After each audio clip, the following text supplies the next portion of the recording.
All things black with Garland and Calvin. I'm Calvin.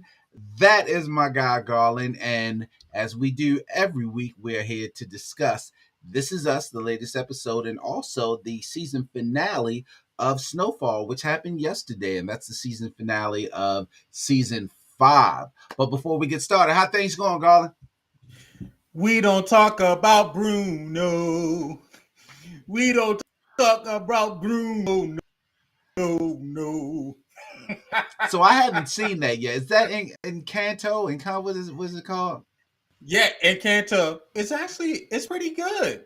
It's My wife got me to watch it Tuesday night, and I actually thought it was real good. I was a little surprised and all because they've been walking around the house singing the song for the last weeks, and so I was like, okay, I got to watch the movie because I'm tired of hearing y'all sing this one line about we can't talk about Bruno, and so yeah, it was a good movie.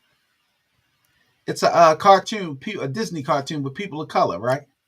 Of course, it's Disney, Latino, Latinx, family, and all. I'm not going to give away the plot. But Disney movies, they definitely. I always question, are they actually really for little kids? Because it be some serious issues in these Disney movies. It be kind of like a lot of emotional pieces in it. Like, I don't know if I was like 7 or 8, I'd probably be crying through the whole movie. But it actually, yeah, it was pretty good. It was pretty good. The last cartoon movie or animated movie, I should say, I saw was Soul, and I can't remember. Is that Soul Disney? was Is that good. Pixar? That was Disney, Um, Pixar, same thing. Okay, Mm-hmm. yeah. So yeah, that was the last one I saw, and that was actually pretty good. Of course, my all-time favorite is The Lion King, which is crazy because I actually Right. went to the movies with the then girlfriend to see that. She was taking her nieces and nephews, and I think we enjoyed it more than they did. Matter of fact, Right. I went back to see it a second time, and so my all-time favorite is The Lion King. Went to see the play actually when it came to the Oh, okay. Yeah, I Hippodrome saw it a few too. I years saw it ago. too when it was at I the was actually Hippodrome. sitting on the end seat, and when they came down the aisle, it kind of shocked me. I wasn't scared because man, but it kind of shocked me when they came down the aisle. I wasn't expecting it, but anyway, enough about animation and all. It was a whole lot of stuff happening this week, so let's get started. Which Yeah. one we want to talk about first? Let's go ahead and save the best for last. So we'll go ahead and start with This Is Us. And since it was the season finale of Snowfall, we'll spend some more time on Snowfall. But This Is Us settles into a new era this week. That game-changing season 5 flash forward to Kate and Philip's wedding is now the present day for the show. And Kate and Toby, they have mended their post-divorce fence. We saw that in the Katobi episode. Madison and Elijah are married with a 9-month-old baby. And Randall is a U.S. senator. And Rebecca's memory issues have become much more prominent. And, of course, our boy, Manhole Kevin, Captain Saberhole, well, actually, I need to save him. He has a secret wedding weekend affair. And so, though it's Kate and Philip's big day, it's really Rebecca who takes center stage this week.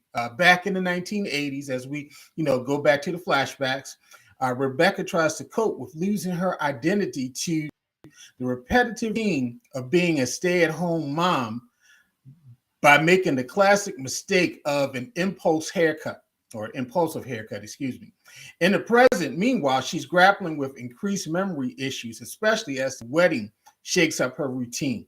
And that's kind of what the theme of this episode was routines. And so also we see the origins of Jack's porno mustache. And so as he comes downstairs looking like Harry Reams, only people probably my age would know who Harry Reams is, but Google it if you don't know. And so Jack comes downstairs with his mustache and everything. And so we see, the flashback between their childhood and the wedding and getting into these routines. And now, because Jack had a deeply unstable childhood followed by an even more destabilizing experience in Vietnam, he finds comfort in the routine of a happy suburban family life. But Rebecca, however, that kind of conventional domesticality is exactly the thing she feared most growing up, which is why she spent so much of her youth rebelling against it. And so, what did you think about that contrast between Jack and him wanting this routine of family life and Rebecca always kind of being the rebel? So it's weird when you have kids. You definitely, well, a lot of people think you lose your identity. You're not really losing your identity. You're kind of Mm-hmm. changing your identity.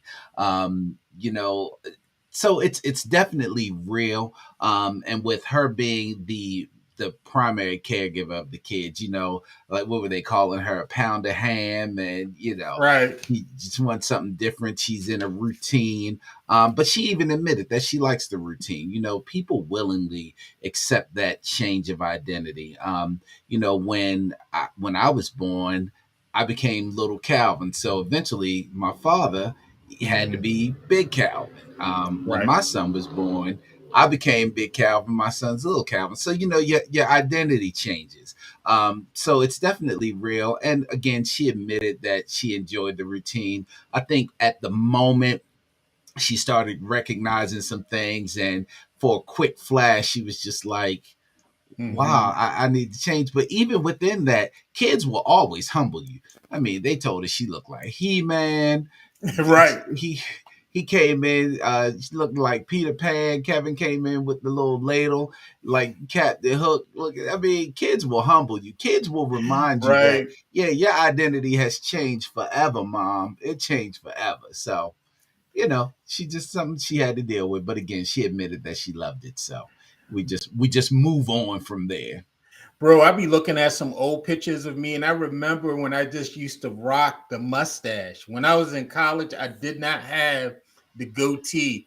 I was just rocking the mustache, and I'm like, oh my God, that was just so weird. It was like, now I have to admit, I've had a mustache probably ever since I was like 12 or 11. Not as, fully grown, but it was there. And so I've never really seen my face without hair on it. And so, yeah, I never forget when also Calvin knows me when I had dreadlocks as well. I used to have locks. And I never forget when I cut them and I came home. I didn't tell my wife and the girls that I was getting my hair cut. And so I came home and I still had on my big Rasta hat and everything. And when I came in and took it off, my youngest daughter was looking at me like she ain't never seen me before. She was like who are you, and stuff. And so yeah, this shock of changing up the routines. And sometimes we fall into the routines of life without really always checking ourselves to make sure we don't get stagnant and don't get stuck there. And so I always see that in Rebecca, that she does not want to get stuck in routine, because routine can become a crutch in a sense. Now, even there's an even more fascinating parallel that came into play this week, Calvin, and this is between, of course, the 1980s Rebecca and present day Miguel, who are both struggling with losing their identities to caretaking roles. As Randall, in particular, hyper focuses on his own stress over his mom's health, he misses out on the fact that Miguel is the only one actually dealing with this reality day in and day out. So, what did you think about my boy Miguel? He snapped on him.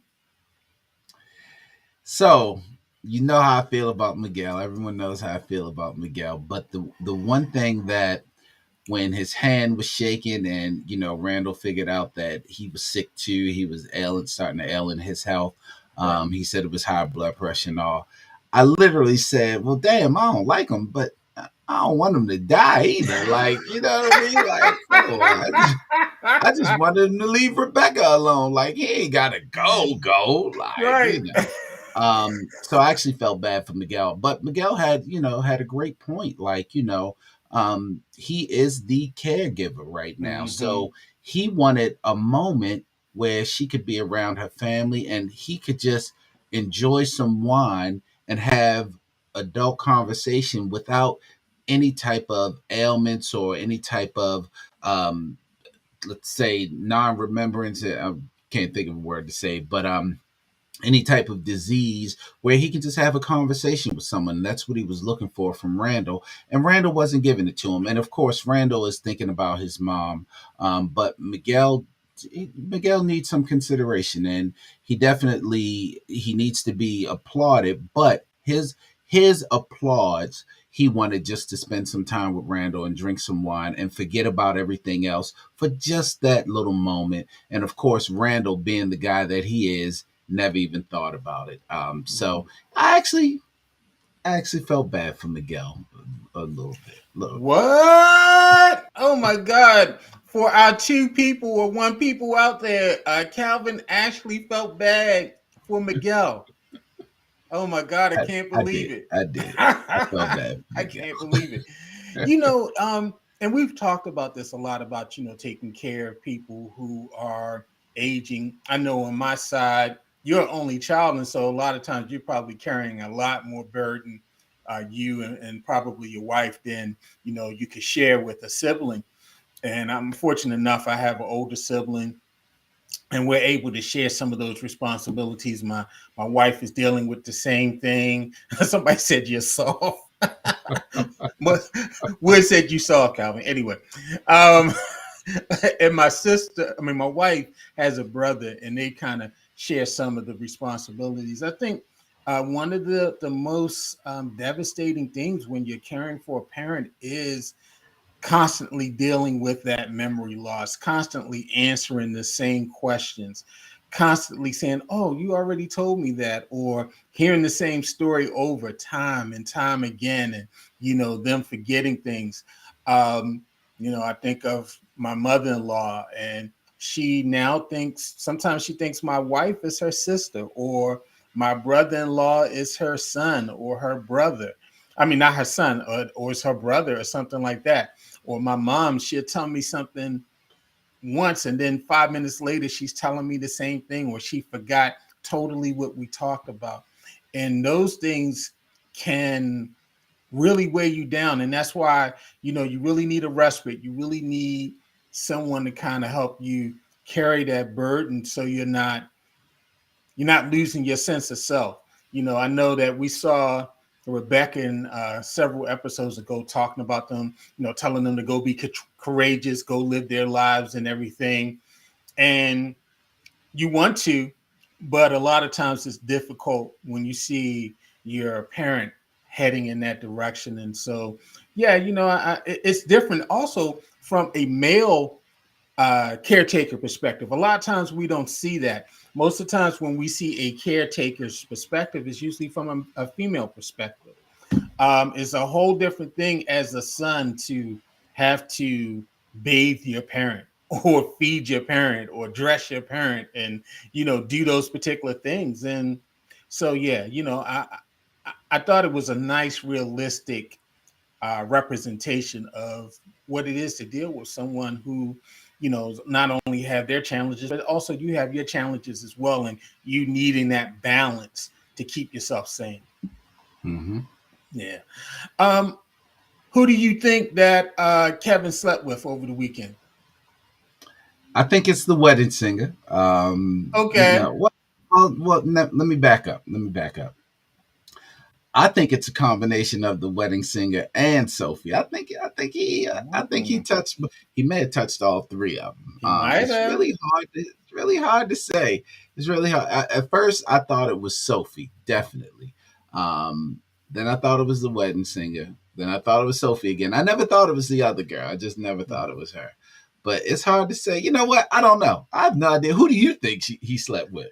I think it's the wedding singer too. I think, but I also still think he's carrying a torch for Madison because he's always like looking at Madison like I always get the impression that maybe this is something that he lost out on. She has that You stability. think you think he Although slept with Madison? no, I don't think he slept with Madison. I'm Okay. saying I think he slept with the wedding singer, but Okay. I Okay. think he's still carrying a torch. I think in his heart of hearts, he wishes that he was with Madison because Madison kind of represents she's living a life that he wanted to live that kind of represents his dad. The routine, the stability, home, children, routine. And I think at his core, that's probably what he wants. And so you always see him kind of looking at Madison like, damn, that's the one that got away. I mean, am I off on that? I mean, you're not seeing that? No, you're right. But I think that ship has sailed. I really think it's sailed. Never I know. We don't I got a don't couple think more he's. episodes. You never know. Well, we'll see. We'll see. You never know. You never know. Now, where were the children? Where was Deja, her sisters? They weren't invited to the wedding. Maybe they had the week off. I don't know. Maybe, yeah, I'm maybe sure they they was in were COVID invited. protocols. But yeah, where were they? And so, another solid episode, I think, of This Is Us. Pretty As it good takes episode. us Yeah. to the towards the end, and also we're seeing this dynamic of the relationship between Kate and Philip. This kind of like they have kind of like the open communication style that works for them, and being able to just say it, which she could not say it with Toby because there's always feelings in the way. Toby would catch feelings or she would catch feelings. And somebody else would, he wondered where they were too. Thank you, Wood. And so, yeah, seeing that dynamic in terms of their relationship as well. I just thought overall it was another solid This Is Us episode. Is there You anything like that you Philip? saw? You like I Philip? like Philip. I like Philip because he's just off the hip. He's off the cuff. It's no pretenses. He's just, he's quirky, and she's quirky too. And I think he, balances out her insecurities and her uh, premonition to flight. Because when things get tough, she either shuts down or she tries to get away. And I think he's the perfect foil for who Kate is. Okay. Yeah. Spoken. He all right. He all right. Yeah. He ain't he not Toby. He ain't Toby. Even But though Toby Toby turned out to be an ass. Toby turned But out to be Toby would have been at the wedding talking about why is this cake here? I mean, could we well, not get a better cake? let me put it this way: Philip ain't Fat Toby. Fat Toby was the man. He ain't Fat Toby. So, Yeah, Fat Toby, but yeah, Skinny Toby. yeah. It's funny when people lose weight, they be like, "Yo, I used to love the fat you. I don't like skinny you." And so, That's yeah, I like crazy. fat. I love Fat Toby, but Skinny Toby, yeah, I didn't like him too much. All right, man. So, did you have any thoughts before we go ahead and get to the season finale of Snowfall? No, let's jump right into Let's Franklin and the jump right. boys. Franklin and the boys. Now, Snowfall season finale. Now, there's something fascinating about the fact that Franklin didn't want to kill Teddy when he made his father Alton disappear. Also, he turned the other cheek when Teddy spied on him and later cut a deal with Louis behind his back. But the minute our man Saint discovered the former CIA agent stole his 73 million, not $73, not $73,000, 73 million. That's O's, O's and O's, racks, stacks that he had tucked away in various bank accounts all over the world. My man Saint, he snapped. If you want, we thought he snapped when he was on the LSD. Nah, yo, he snapped last night. When he saw that money was gone, he started throwing things around the office. He stopped being nice to Veronique, the op. He was just ready to kill everybody to get that money back. So of course, he wants Teddy's head. So Franklin goes to Louis and he asks for Teddy's location. But Aunt Louis denied his request. She said, "Hey, I ain't worried because I froze my accounts once I heard what he did to you, sure." So, shocked and angered, Franklin, he pulls out the burner on Louis. And her new bodyguard, crackhead Bucko, he pops up behind Franklin and pulls out the pistol on him. But Louis, she spares Franklin's life out of respect to his uncle, the Jerry Carroll King, but threatens to murk him on sight the next time she sees him. And so let me ask you this, Calvin. It always seems like Franklin is one step ahead and very calculating. Why do you think he felt like his money was safe and he was out of the game and safe with no strings attached? Because Franklin has been Teflon since day one. Other than when he went to jail early in a few seasons earlier, Right. even and he still even was able to make his way out of there. But Franklin has been Teflon. He's been taking things for granted. He's been overlooking some things. We talked about how him and Reed were going to have this showdown. Him and Gustavo may have had this showdown, and when it came down to it, the only person that he could depend on was himself because everybody rolled away from him. Now, of course, here comes Mom at the end. Him and Mom may be able to get some things done, but yeah, he's been Teflon. He hasn't really had to face any adversity. Any adversity he's ever had to face, someone else has taken care of for him.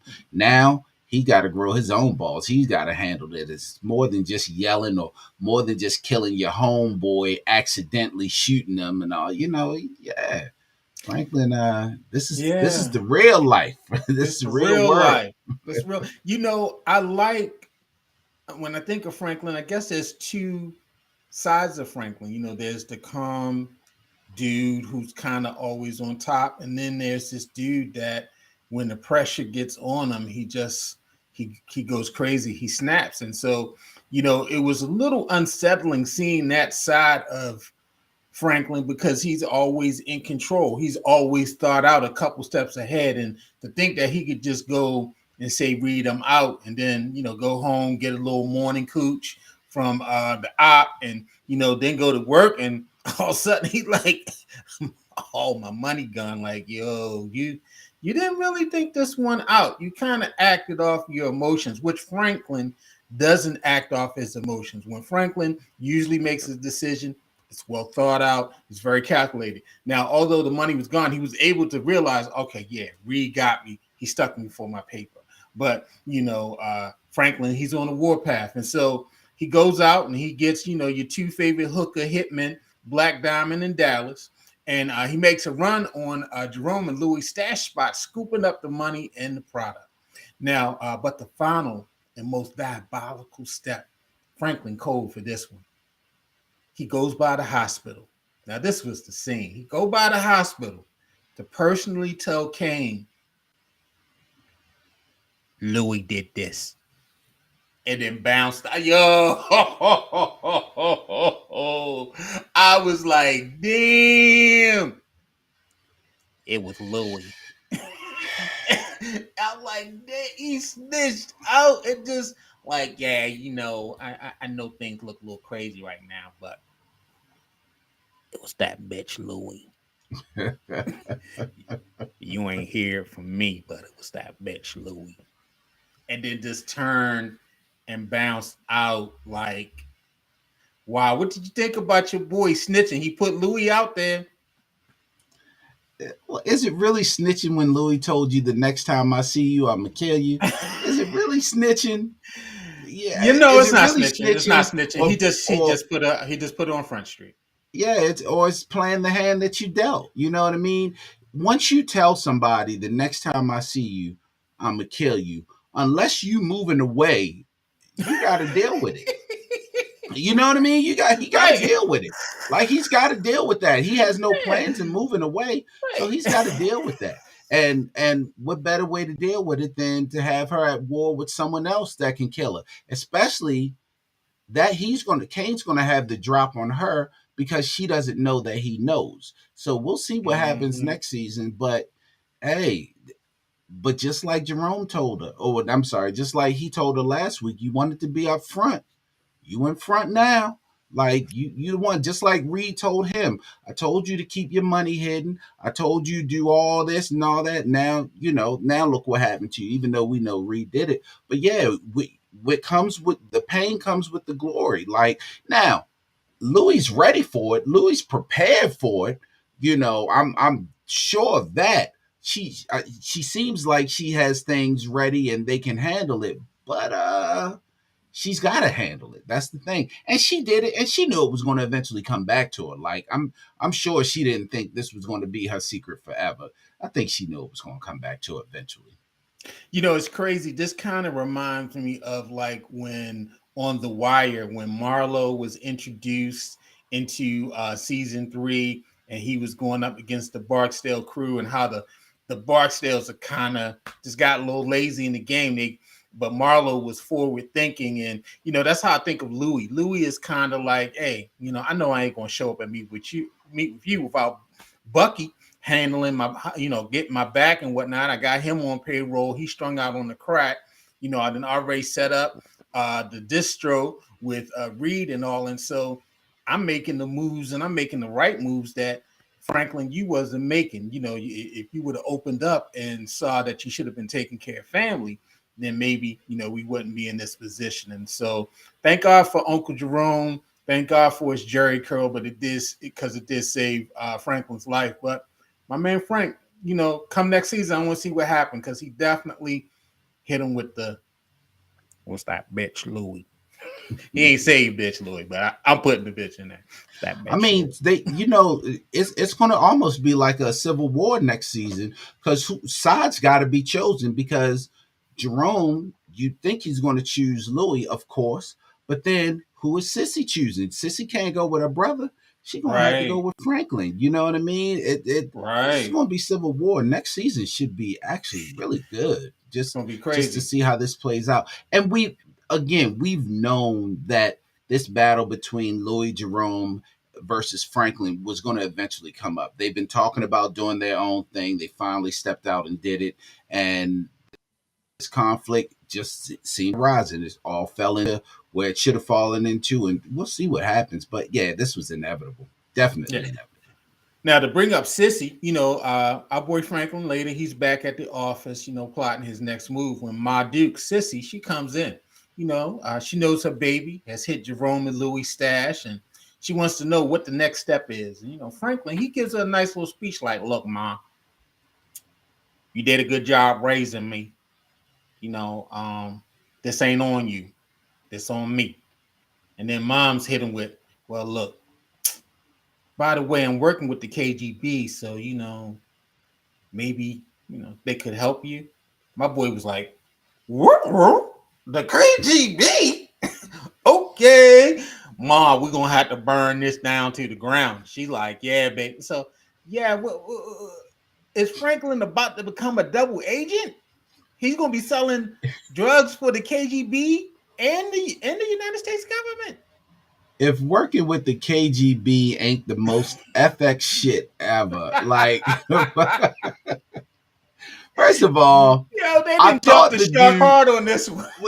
when she first started talking to this dude, I actually thought he was Cuban or Dominican or something from Yeah. South Well, America he where said they're he's holding Cuban. these wars, Nicaraguan or something. Yeah.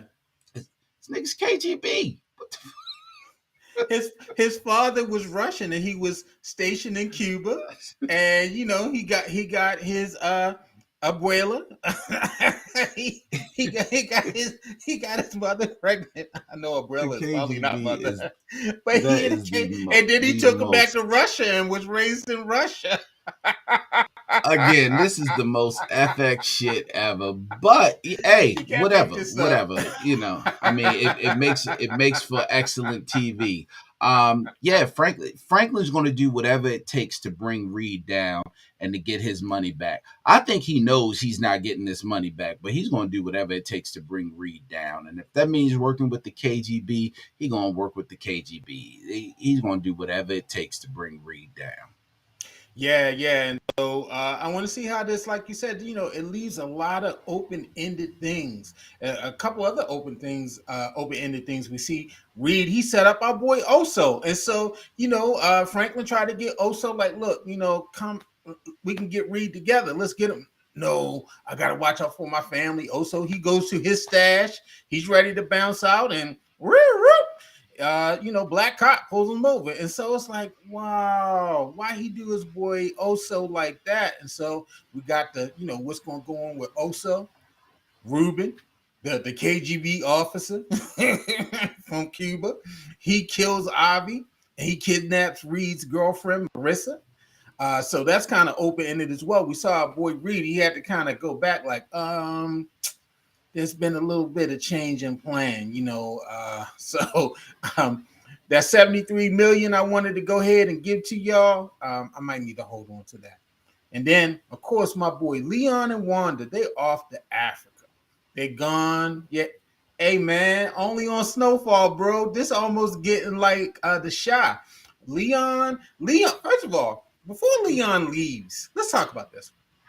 Leon all of a sudden got this political education where he's trying to, the midterms are coming up. He's like, what? What's the midterms? He's at the elections, fool. They gonna make having 1 gram of crack almost like having 11 pounds of powder. Yo, come on, yo, you dealing crack? Who? You talking to a bunch of goonies? You think they're gonna understand that there's a midterm election coming up and what's on the books? So, what did you think about Revolutionary Leon? Well, to be a revolutionary means to stand. I'm sorry, to be a revolutionist means to stand on your own, and Right, he's achieving that now. I guess he thought that his simple words would get them to, come along with him. They were literally like, "Why the fuck would we do that? Like, why right. would we quit?" And then their biggest question was, "So when you leave, I'm in charge, right?" Like, like money, power, Right. and everything that comes with it is the most appealing thing to hungry eyes. He's thinking about the people, but a lot of times when you are the people, you don't think about the people. You think about what you can do to get out of the situation. Everyone wants to get out of their own situation, and he tasted that, but his aspirations are to bring everyone up. And unfortunately, I mean, this isn't true, but just like they talked about Harriet Tubman, unfortunately, you just got to leave some behind. You know what I mean? Everybody Just can't go. everybody can't go. I Everybody mean, can't go. it's what it is. You know what I mean? It's no slight on anyone. Everybody's just is meant, and some people are meant to do it at their own pace. You know what I mean? It's not like Hmm. Leon didn't sell crack. You know what I mean? Like Right, it's not like he just all of a sudden when they started, he was like, "Oh no, brothers, we shouldn't do this." You know what I mean? Like right, he right, he was doing his stuff too. So right. everybody moves at their own pace. So the good thing is, I thought he was going to say, no, we're not going to go away. At least he kept his promise. We're going away. And he was like, yeah, we got to get away from this. So, maybe he won't come back, or maybe he'll come back with a whole new name. He'll be part of Mustafa. a whole tribe. And, maybe they'll be like, and he'll be like, yes, you calling me my brother? So,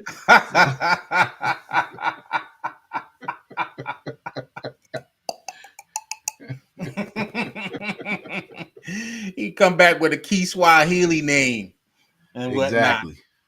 When they get ready to go, they'll get ready to go get into a battle, and they'll be like, "Well, where your gun?" He'll be like, "Right here." They be like, "Well, what's that?" Blowing darts in niggas. Wanda played the drum. My queen. Wanda was like, I need extended leave for Ronique. Cause can you just hold my job till I get back? Cause I'm going with my man. And so yeah, man, Wanda they was love up company. out of there.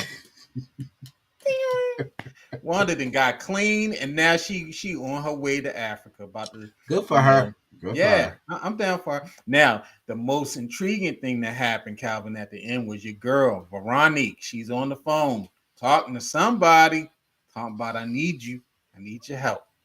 Who's she talking to, Cal? Who you think she talking to? I, I think she's talking to her mother. Didn't she say her mother? Her and her mother did her mother die? Did she say her No, mother no, died or yeah, her something? and her mother used to run game or something. Her mother told her how to run game. But I, her mother's not dead, is she? I don't think so. Yeah, I, so I think she on the phone with her mom. all right, we're I gonna think she see. on the phone with her. You think she the ops? I still don't see it. I don't think she I the bet you ops. she talking to Alton. Alton ain't dead. Okay. I'm Okay. joking. Alton dead. You see, I was like, okay. Yeah, you like, Okay. nigga Alton dead. I don't know. Maybe she is talking to mom, so they might have to introduce a new character. Maybe it will be somebody who's fussy and black next year. It'll be somebody. Loretta Devine. Maybe Loretta Devine will be Veronique's mother on the next season of Snowfall. It could be. Jennifer Lewis, maybe her. I don't think she Now look plays here, well enough. Veronique. It's gotta be somebody real good. So we'll see, man. But good season ending for Snowfall sets us up for the next season. Do we know when the next season? Are we gonna have to wait into 2023? Hopefully Or we this, don't have to. So the next season is supposedly the last season. So right? hopefully it'll come sometime prior to 2025. So hopefully we'll get it in early 2023. It doesn't seem like they're doing like how they do half seasons, fall seasons, and spring. It doesn't seem like they're doing that. So hopefully it'll happen in early 2023. Yeah, yeah. So there we go. Snowfall. This is us. All in the bag. It's all there. Hey, and as you all know, we have started a sports podcast, so we definitely want Yeah. you all to listen to it, and we also want you to subscribe to it. Subscribing to our podcast actually will help get us sponsors. We need a certain amount to start getting sponsors, so please start subscribing to our podcast. See, we don't ask y'all for money, so we can ask other people for money. Yeah. All you gotta do We is subscribe to the podcast to we're help us not get on there. Patreon. We're not trying to make y'all pay to see us and to hear our thoughts and stuff. But our sports podcast, I mean, it's really good. Fanboys, if you like it, we're talking about some relevant stuff. We're talking about the home team. We're talking a little national stuff. And it's a nice, concise conversation and all. We won't keep you long, but join us and all as we, strike out and do what we, think we're called to do, and refer your friends. Like Calvin says, subscribe, leave a review. Let us know what you think about it. Hey, do we sound like we not really articulating well? Maybe we need to know our facts a little bit more. Just let us know so we can constantly improve. Definitely. So the link is on our page, and some people I've sent the link to individually, but you can subscribe on Spotify, so you can see it on Spotify. If you have Mm-hmm. Anchor, you can subscribe on Anchor too. But Spotify is probably the easiest because it is a free download for Spotify. You can go there and subscribe to it, and even if you don't listen, just act like you listen. You can hit the play button, and it'll say that you listen. So whatever you want to do, but just help us out and subscribe to it and listen to the episodes so we can start picking our sponsors up. So Dang. Someone I says send the I link in could the chat. of course they said send the link in the chat because I don't have the link but on my phone, and I got don't worry, I'll send it next week. I will definitely put it back on the page and make sure you all get it. So Yeah. I'll definitely have it next week. I'll start putting the link on the advertisements and everything. So but anyway, any last thoughts? Yes. I want to say this. Leave Mike Tyson alone. Leave Mike Tyson alone. I mean, I guess we live in a society now, man, where people just, I don't want to even say they have a death wish as much as, people have motives. There's no reason to mess with Mike Tyson. Mike Tyson is now in the marijuana business. He's heavy in the dispensary business. He's mellowed out. He's not biting anybody's ear off anymore. He's not, being rapey. I mean, he's kind of paid his debt to society, and he's a nice guy. I mean, he's cool. Why are you out here on an airplane harassing Mike Tyson so you can get punched up into your head? I'm certain that person is going to try to sue Mike Tyson later on for, whatever. But come on, let's stop harassing and leave people alone. Let's have some civility. Let's just be nice to one another.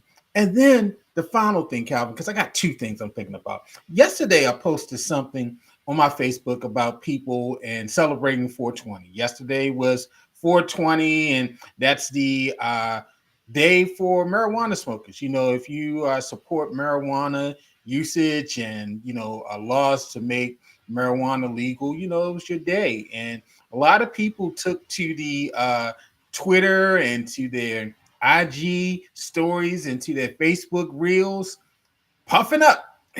And I'm not against you puffing. I do believe that marijuana has been used to over incarcerate people of color, black men and women. I understand that the prison industrial complex was built off of soft crimes such as selling marijuana or marijuana usage. So I'm down with breaking down those barriers, but everything is not for social media. That's what I believe. All parts of your life is just not for the public. And yeah, smoke, but you don't know who's watching what you see. You don't know who's going to misinterpret it.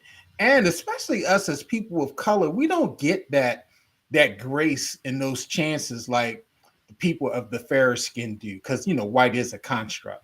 And so those people, they can probably do that and it won't have any impact on them. But when we try to do it, it's going to impact us. And so watch yourself. Watch yourself, because you never know who's watching. You never know who's going to put that information out, and you never know the ramifications it could have when it comes back on you. And so that was a two-piece. And just real quick, if you're of a certain age and I see you smoking weed on social media, I'm judging you. I'm sorry. I'm just judging. Yeah, you I'm come not on, judging that you bro. smoke weed, but I'm judging Yeah. that you are wanting to show everyone in the world that you smoke weed. Like you're not Snoop Dogg. If you were Snoop Dogg, that'd be different. You're Right. not. You're If not you Snoop. Snoop Lion and this is part, yeah, okay, cool. But Yeah. nah, yo, you this Joe Blow who work at the program down the street.